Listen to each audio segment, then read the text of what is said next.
Hello students, welcome to my channel economics in easy way. आज हम पढ़ेंगे एक बहुत ही मज़ेदार सा टॉपिक, न्यून मांग और अधिमांग। इससे पहले मैंने आपके लिए एक वीडियो अपलोड किया था हिंदी मीडियम में ही, हमारा जो न्यून मांग से संबंधित, जिसमें हमने पूर्ण रोजगार इससे संबंधित पढ़ा था। तो सबसे पहले आप वो वीडियो ज़रूर देखिएगा, वरना आपको ये वीडियो समझ में नहीं आएगा। तो चलिए टॉपिक को शुरू करते हैं। तो टॉपिक हमारा क्या है? न्यून मांग की समस्या। अब आप बोलेंगे न्यून मांग की समस्या। हाँ, देखो, सबसे पहले तो शब्द को देखो। शब्द क्या है? न्यून। न्यून का मतलब क्या होता है? कम। न्यून का मतलब क्या होता है? कम। कम मांग की समस्या की अर्थव्यवस्था में एक ऐसी स्थिति है जब मांग जो है वो कम हो रही है। अर्थव्यवस्था में कैसी स्थिति है? मांग क्या हो रही है? कम हो रही है। इस वजह से प्रॉब्लम क्रिएट हो रही है, यानी कि समस्याएं आ रही है। कैसे? जैसे देखिए, इसको हम कैसे डिफाइन करेंगे? वह स्थिति जब कुल मांग, जिसको हम क्या कह सकते हैं? कुल मांग को हम क्या कहते हैं? समग्र मांग, पूर्ण रोजगार के अनुरूप कुल आपूर्ति से कम होती है। यानी कि कुल मांग कुल आपूर्ति से कम है। कब की बात हो रही है हमारे? ये चीज़ आप ध्यान रखना, कब की बात हो रही है? पूर्ण रोजगार, ये वर्ड आप याद रखना। अब ये मत सोचिए सिर्फ एग्रीगेट डिमांड यानी कि समग्र मांग और समग्र पूर्ति, वो अल्पकालीन संतुलन की बात तो नहीं हो रही। अल्पकालीन संतुलन में ये दोनों इक्वल होंगे, संतुलन हो जाएगा। अब यहाँ पे बात आ रही है पूर्ण रोजगार। और पूर्ण रोजगार क्या होता है? मैंने आपको पिछले टॉपिक पे, पिछली वीडियो में समझाया था। और अगर आप मुझे डेफिनेटली कमेंट सेक्शन में लिख के बताइए कि पूर्ण रोजगार किसे कहते हैं। ठीक है, आपको पता होगा पूर्ण रोजगार। उसके अनुरूप हमारी जब कुल मांग कुल आपूर्ति से कम होती है, उसको क्या कहते हैं? वह स्थिति क्या है? हमारी न्यून मांग की स्थिति है। क्लियर है? तो जब एग्रीगेट डिमांड हमारे एएस यानी कि समग्र पूर्ति के इक्वल तो है, लेकिन पूर्ण रोजगार के अनुरूप नहीं है। पूर्ण रोजगार के अनुरूप नहीं है वो। ठीक है, यानी कि एक और हम इस पे लिख सकते हैं कि नियोजित एग्रीगेट डिमांड पूर्ण रोजगार एग्रीगेट डिमांड से क्या है? कम है। नियोजित मतलब जो हम योजना बनाते हैं। हम क्या बनाते हैं? योजना बना रहे। योजना जो हमने बनाई समग्र मांग की, वो हमारी पूर्ण रोजगार के समग्र मांग के अनुरूप नहीं थी। यानी कि हम और गुड्स पे और वस्तुओं पे पैसा खर्च कर सकते थे। हम और बोल सकते थे कि हमें और गुड्स चाहिए, हम इतना कर सकते थे। लेकिन हमारी जो कंजप्शन, हमारा जो उपभोग है, वो इतना कम है, हमारी मांग कम है कि हम लोग अपने पूरे रिसोर्सेज को, अपने पूरे संसाधनों का इस्तेमाल नहीं कर रहे। ठीक है, समझ में आया? नहीं आया तो चलो फिर से एक बार थोड़ा सा एक स्टोरी में पढ़ते हैं। स्टोरी में कैसे? आप समझ लीजिए, ये एक अर्थव्यवस्था है। यहाँ के लोग काम कर रहे हैं, सबको मतलब सब रोजगार में हैं। सब रोजगार में नहीं है, सॉरी, सब काम कर रहे हैं, सबकी मांग पूरी हो रही है। लेकिन यहाँ पे क्या है? देखो, एग्रीगेट डिमांड एग्रीगेट सप्लाई की इक्वल है, लेकिन अभी भी ऐसी सिचुएशन है कि और उत्पादन हो सकता है। अभी भी सिचुएशन कैसी है? और उत्पादन हो सकता है। मतलब समझ रहे हो कि अभी भी उत्पादन हो सकता है, लेकिन उत्पादन हो क्यों नहीं रहा है? यानी कि हमारी सप्लाई और क्यों नहीं बढ़ रही है? क्योंकि हमारी समग्र मांग कम है। क्योंकि हमारी समग्र मांग कम है, इसलिए हम ऐसा कर रहे हैं। हमने जो हमारी जो नियोजित समग्र मांग है, वो कम होने की वजह से हमारे सामने ये सिचुएशन आ रही है कि अभी भी हमने अपने संसाधनों का पूर्ण प्रयोग नहीं किया। क्यों नहीं किया? क्योंकि हमारी मांग कम है। तो न्यून मांग क्या होती है? न्यून मांग वह स्थिति जिसमें नियोजित समग्र मांग पूर्ण रोजगार समग्र मांग से कम होती है। नियोजित समग्र मांग पूर्ण रोजगार समग्र मांग से क्या होती है? कम होती है। वैसी स्थिति को ही हम क्या कहते हैं? न्यून मांग की समस्या कहते हैं। या हम ये भी कह सकते हैं कि एक ऐसी स्थिति जहाँ पे हमारी मांग कम हो रही है, हम मांग कम कर रहे हैं, हमारे पास संसाधन है, बहुत सारे रिसोर्सेज है, लेकिन हम मांग ही कम कर रहे हैं। हमारी पहले से ही हम लोग उन गुड्स की तरफ हम ज़्यादा ध्यान नहीं दे रहे, हम कंजप्शन पे उतना पैसा खर्च नहीं कर रहे। ठीक है, अब दिमाग में क्वेश्चन आएगा कि ऐसा क्यों हो रहा है? यानी कि संसाधन अभी भी उपलब्ध है। ठीक है, अब क्वेश्चन आएगा कि न्यून मांग को हम कैसे क्या करें? रेखा से, मतलब डायग्राम से कैसे रिप्रेजेंट करें? देखिए, कॉपी पेन साथ में लेके बैठा करो आप लोग, जिससे आप साथ साथ बनाओगे तो आपको ज़्यादा अच्छे समझ में आएगा। तो कैसे होगा हमारा न्यून मांग? यहाँ पे हमारा वाई एक्सिस होता है, वाई एक्स होता है, यहाँ पे हम समग्र मांग और व्यय को दिखाएंगे। और ये हमारा एक्स एक्स होता है, यहाँ पे हम जीडीपी आउटपुट इनकम यानी कि जीडीपी उत्पादन और आय को शो करेंगे। ठीक है, ये जो है हमारी कौन सी मांग है? हमारी समग्र मांग है योजना वाली, ठीक है, नियोजित समग्र मांग। और ये हमारा एग्रीगेट सप्लाई कर्व है। और ये जो हमारा है ये वास्तविक जीडीपी एग्रीगेट डिमांड, और ये हमारा है पोटेंशियल और एग्रीगेट डिमांड। इसके लिए हम क्या कह सकते हैं, देखो यहाँ तो हम आ गए इक्विलिब्रियम में, यहाँ तो हम क्या आ गए इक्विलिब्रियम में। ये देखो ये पॉइंट हमारा है इक्विलिब्रियम का। क्यों? क्योंकि यहाँ पे एग्रीगेट डिमांड यानी कि समग्र मांग किसके इक्वल हो गई, समग्र पूर्ति के इक्वल हो गई। समग्र मांग किसके इक्वल हो गई, समग्र पूर्ति के इक्वल हो गई। ठीक है, कोई समस्या नहीं है हमारे सामने, यहाँ पे इक्वल है। लेकिन हम यहाँ तक पहुँच सकते थे, हम क्या कर सकते थे, यहाँ तक इस पॉइंट तक हम पहुँच सकते थे। ठीक है, इस पॉइंट पे हम पहुँच सकते थे, लेकिन क्यों नहीं पहुँच पाए, क्योंकि मांग नहीं हुई। क्यों नहीं पहुँच पाए, क्योंकि मांग नहीं है, लोग मांग नहीं कर रहे हैं। लोग पहले ही इन्होंने यहाँ पे यहाँ तक की ही क्या करी, ये जो एग्रीगेट डिमांड है ये किसको शो करी, योजना। ये जो योजना समग्र मांग है वो यहीं तक रही, उसके ऊपर हमने मांग ही नहीं करी, जिसकी वजह से हम इस पॉइंट पर पहुँच ही नहीं पाए। और इसी सिचुएशन को हम क्या कहते हैं, ये जो हमारा कमी रह गई मांग की, इसी को हम कहते हैं न्यून मांग। ठीक है, यही सिचुएशन क्या है हमारी, न्यून मांग। ठीक है, हम यहाँ पहुँच सकते थे और हम वहाँ नहीं पहुँचे, इसीलिए इस सिचुएशन को हम कहते हैं, ये जो गैप है ये हमारा क्या है, न्यून मांग। क्लियर है, समझ में आया? आई होप आपको समझ में आ गया होगा। नेक्स्ट हमारा है कि न्यून मांग के कारण क्या है, कि ऐसा क्यों हो रहा है कि मांग हम कम कर रहे हैं। तो इसका पहला कारण क्या है, निजी उपभोग व्यय में कमी, यानी कि जो एक उपभोक्ता है वो उपभोग कम कर रहा है। अब कैसे कम कर रहा है ज़रा देखते हैं। देखो हमारी आय होती है, ठीक है, आय को हम दो ही तरीके से खर्च करते हैं। एक हमारी आय है, उसको हम दो तरीके से खर्च करते हैं, या तो हम कंजप्शन करते हैं यानी कि उपभोग करते हैं, या हम क्या करते हैं, सेविंग करते हैं। या तो हम उपभोग करते हैं या हम क्या करते हैं, बचत करते हैं। अब हमने क्या किया, एमपीसी आपको पता ही होगी, सीमांत उपभोग प्रवृत्ति, कि जब आय में परिवर्तन होने से उपभोग में होने वाला परिवर्तन, आय में परिवर्तन होने से उपभोग में होने वाला परिवर्तन। अब क्या हुआ, जब आय बढ़ी तो हमने उपभोग में कम पैसा खर्च किया। क्या किया, हमने उपभोग में कम पैसा खर्च किया, और हमने किस चीज़ पे पैसा खर्च कर दिया, हमने हमारी बचत पे ज़्यादा पैसा खर्च कर दिया। हमने किस पे ज़्यादा पैसा खर्च कर दिया, बचत पे ज़्यादा पैसा खर्च कर दिया, और उपभोग पे कम पैसा खर्च कर दिया। इसीलिए न्यून मांग की स्थिति है, यानी कि हम जो भी हमारी आय मिल रही है या आय बढ़ रही है, उसका ज़्यादा हिस्सा हम बचत पे खर्च कर रहे हैं और उपभोग पे कम कर रहे हैं। इस वजह से इकोनॉमी में या अर्थव्यवस्था में ऐसी स्थिति है कि मांग कम है। चलिए नेक्स्ट देखते हैं, दूसरा कारण क्या हो सकता है, निजी निवेश व्यय में कमी, यानी कि निवेश कम हो रहा है। क्या हो रहा है, हमारा निवेश कम हो रहा है। अब निवेश कम होगा तो डेफिनेटली प्रॉब्लम क्रिएट होगी। क्या प्रॉब्लम क्रिएट होगी, कि भाई निवेश कम है तो लोगों को क्या नहीं मिलेगा, आय नहीं मिलेगी, लोगों की रोजगार नहीं मिलेगा, है ना। लोगों को क्या नहीं मिलेगा, रोजगार। आपको सबको पता है कि जब एक निवेश अगर हमारा कम है, ये हमारा निवेश कम हुआ, तो डेफिनेटली लोगों को क्या नहीं मिलेगा, रोजगार क्या हो जाएगा, कम हो जाएगा।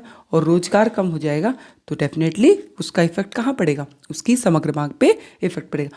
अब क्यों कम है, आपके दिमाग में क्वेश्चन आएगा कि ऐसा क्यों हो रहा है कि लोगों का जो वो है मतलब इस तरीके से कम निवेश कर रहे हैं। क्योंकि इस स्थिति ऐसी हो रखी है कि पुअर बिजनेस एक्सपेक्टेशन, जो व्यापारिक आशाएं हैं लोगों की, वो कम हो गई। अब जैसे हमारे अभी भी थोड़े दिन पहले कोरोना पीरियड आया, तो लॉकडाउन हुआ, तो नए जो बिजनेसमैन थे उन्होंने उस चीज़ के लिए सोचा कि नहीं, अभी मैं बिजनेस में जाऊंगा तो मैं डेफिनेटली क्या जाऊंगा, लॉस में रहूंगा, मुझे क्या रहेगा, लॉस, मुझे हानि हो सकती है। तो इससे बेटर ये है कि मैं मांग ना करूं, मैं ज़्यादा मैं निवेश ना करूं। और निवेश कम होने की वजह से रोजगार कम हो गया, रोजगार कम होने की वजह से क्या कम हो गई, आय कम हो गई।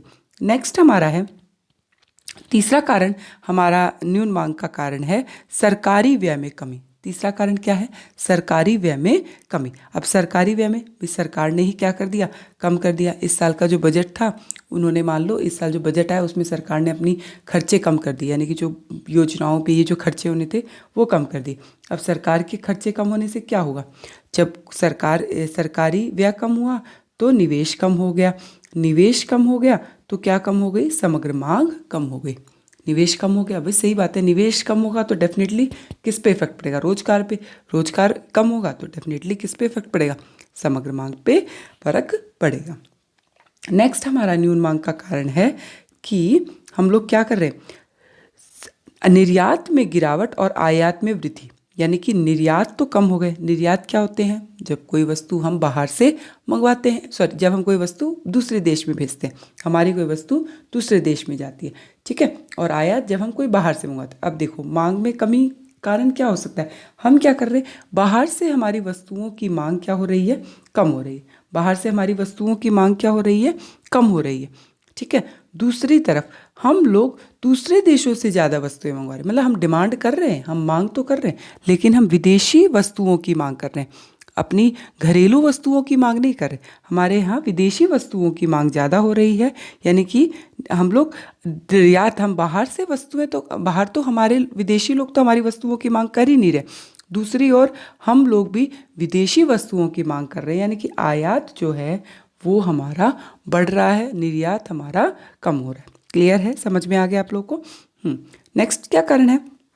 नेक्स्ट कारण है कर की दरों में वृद्धि। सॉरी, ये थोड़ा सा वृद्धि आएगा इधर पे, कर की दरों में वृद्धि। कर की दरों में वृद्धि। तो अब क्या किया सरकार ने? सरकार ने कर दिया कि टैक्स बढ़ा दिए। सरकार ने क्या किया?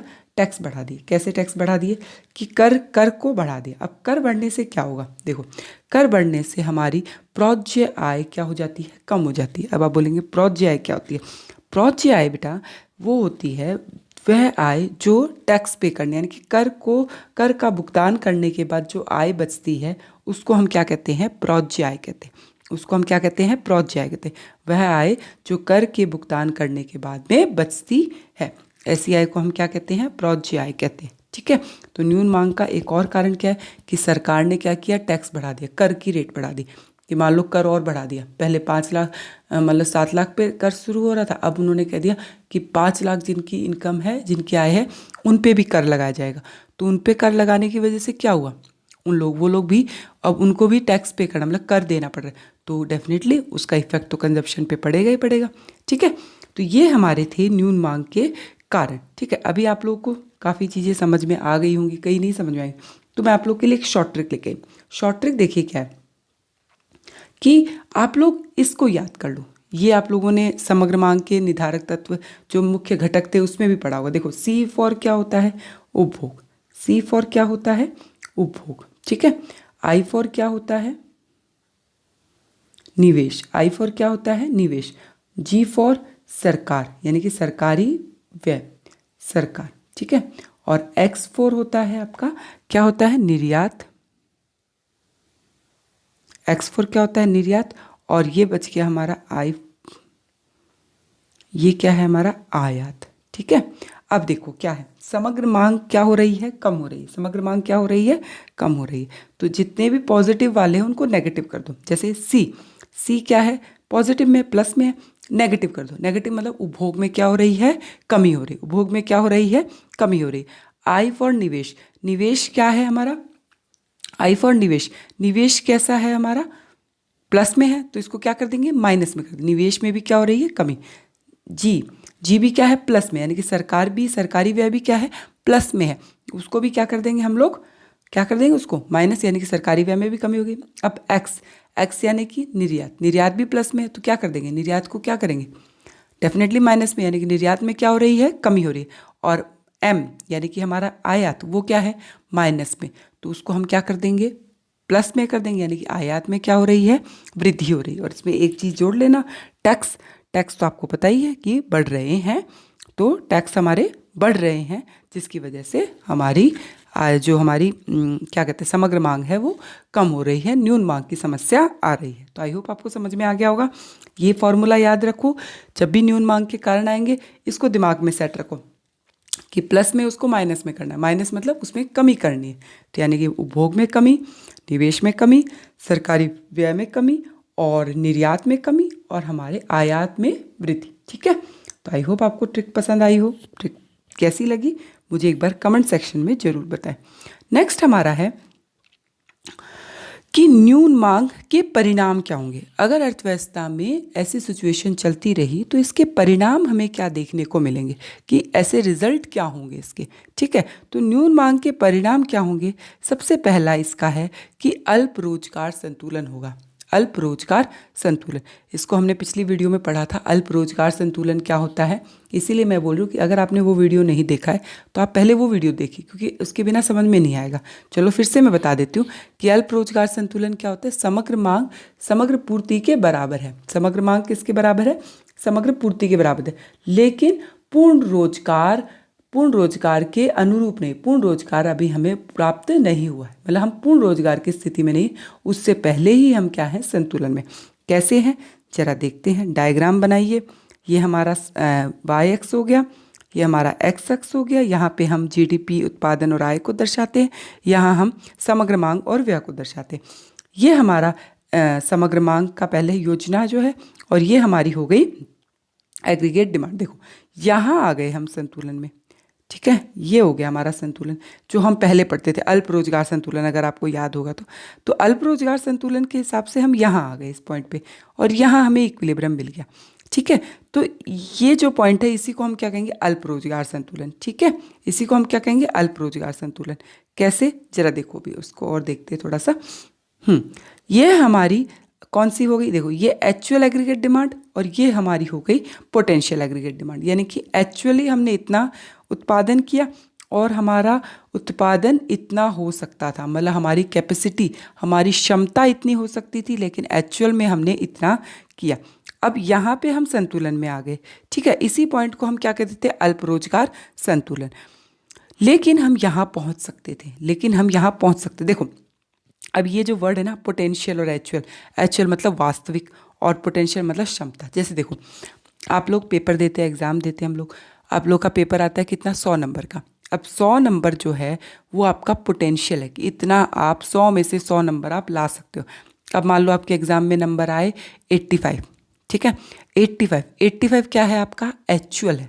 यानी कि जो 15 कम रह गया, वो जो गैप है वही हमारा क्या है, मार्क्स की कमी, मार्क्स की क्या हो गई, कमी। वैसे ही इकोनॉमी में सिचुएशन होती है न्यून मांग की, कि हमारी कैपेसिटी तो है 1500 करोड़ गुड्स प्रोड्यूस, मतलब 1500 लाख टन गुड्स प्रोड्यूस कर सकते हैं हम लोग, इतना मतलब हम गुड्स प्रोड्यूस कर सकते हैं। लेकिन हम क्या कर रहे हैं, हम उससे कम का उत्पादन कर, हम उससे कम की मांग कर रहे हैं, और उससे कम की मांग की वजह से उत्पादन भी क्या हो रहा है, कम हो रहा है। मांग कम है इसलिए उत्पादन भी कम हो रहा है। ठीक है, क्योंकि जो पूर्ति है वो तो मांग के हिसाब से चलती है। इसीलिए हम क्या हुआ, हम लोग इसी पॉइंट पर क्या आ गए, संतुलन में रह गए, और इसी पॉइंट को हम क्या कहते हैं, अल्प रोजगार। हम ये यहाँ पहुँचते तो हम इसको क्या कह देते, पूर्ण रोजगार संतुलन। क्यों, क्योंकि यहाँ पे हमारी समग्र मांग समग्र पूर्ति के बराबर तो है, प्लस यहाँ पे हमारे पूरे संसाधनों का भी पूर्ण प्रयोग किया जा रहा है। ठीक है, तो ये स्थिति क्या है, अल्प रोजगार की। आई होप आपको समझ में आ गया होगा। नेक्स्ट है अवस्फीतकारी अंतराल। अब ये अवस्फीतकारी अंतर या अवस्फीतकारी, अब देखो जब मांग कम होगी, सिचुएशन क्या है, जब मांग कम है हमारी और हम यहीं पे संतुलन में आ गए, तो क्या होगा, सिचुएशन देखिए हमारे सामने स्थिति क्या है कि एक शॉप है, लोग उस पर डिमांड नहीं आ रही, उसकी वस्तुओं की डिमांड नहीं आ रही, तो वो क्या करेगा, मजबूरी में स्टॉक को निकालने के लिए क्या करेगा, कीमत को कम कर देगा। क्या कर देगा, कीमत को कम कर देगा। और जो ये कीमत कम होती जा रही है, जब स्थिति हम यहाँ पहुँच सकते थे और हम यहीं पे रह गए, ये जो कीमत कम हो रही है इसी को हम कहते हैं अवस्फीतकारी अंतर। इसी को हम क्या कहते हैं, अवस्फीतकारी अंतर। ठीक है, इसके बीच का जो गैप है ये हमारा क्या कहलाता है, कीमत के कम होने के कारण, या जो ये गैप है किसके बीच का गैप, वास्तविक जीडीपी और संभावित जीडीपी के बीच का गैप क्या कहलाता है, हमारा अवस्फीतकारी अंतर। या और भी अच्छे से बनाना चाहो तो आप ऐसे कह सकते हो, नियोजित समग्र मांग और क्या कह सकते हैं, वास्तविक समग्र मांग के, नियोजित समग्र मांग और पूर्ण रोजगार समग्र मांग के बीच का अंतराल क्या कहलाता है, अवस्फीतकारी अंतराल कहलाता है, अवस्फीतकारी अंतर कहलाता है। तो कीमतें क्या हो रही हैं, कम होती जा रही। नेक्स्ट क्या है, अवांछित स्टॉक। पहले ही बता दिया कि समग्र मांग कम होगी तो सिचुएशन क्या होगी, हमारे सामने स्टॉक कम होता जाएगा, स्टॉक क्या होगा, बढ़ता जाएगा, स्टॉक बढ़ता जाएगा, तो क्या होगा, कीमत में कमी आएगी, लेकिन नेक्स्ट ईयर क्या इसका इफेक्ट पड़ेगा, नियोजित उत्पादन में भी क्या हो जाएगी, कमी हो जाएगी, नियोजित उत्पादन में क्या हो जाएगी, कमी हो जाएगी। तो ये सब परिणाम हमें देखने को मिल सकते हैं यदि न्यून मांग हमारी कम होती चली गई तो। ठीक है, क्लियर है। चलिए नेक्स्ट है हमारा लाभ की हानि। अब लाभ की हानि तो होगी, कैसे? आप बोलेंगे लाभ की हानि कैसे? देखो, एक शॉपकीपर था, उसने अपना उत्पादन किया, प्रोडक्शन किया, और उसने डिसाइड किया कि मैं उसे 15 रुपये में बेचूंगा। उसे कितने में बेचूंगा? 15 रुपये में। अब डिमांड नहीं आई, मांग नहीं आई उस वस्तु की।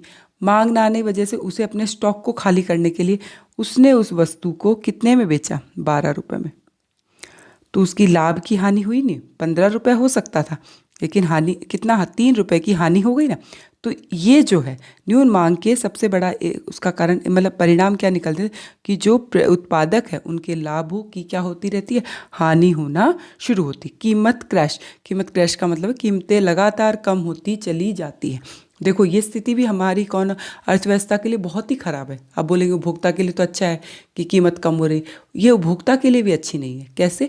कि कीमतें कम होंगी तो उत्पादक क्षेत्र इस चीज़ में निराश होगा, वो अगले साल निवेश नहीं करेगा। निवेश नहीं करेगा तो वही बात है कि रोजगार नहीं मिलेगा, रोजगार नहीं मिलेगा तो आय नहीं बढ़ेगी। तो ये किस पे इफेक्ट पड़ेगा? उपभोक्ता पे भी डालेगा। तो ये एक बहुत ही भयंकर परिणाम हमें देखने को मिल सकते हैं यदि न्यून मांग इस तरीके से कम होती चली गई तो। ठीक है, तो आई होप आपको समझ में आया होगा। अगर आपको समझ में आया तो प्लीज़ मुझे कमेंट सेक्शन में ज़रूर लिख के बताएं कि आपको कैसा लग रहा है। ठीक है, और डेफिनेटली वीडियो को तो लाइक और सब्सक्राइब तो पक्का कर ही दीजिए। Thank you.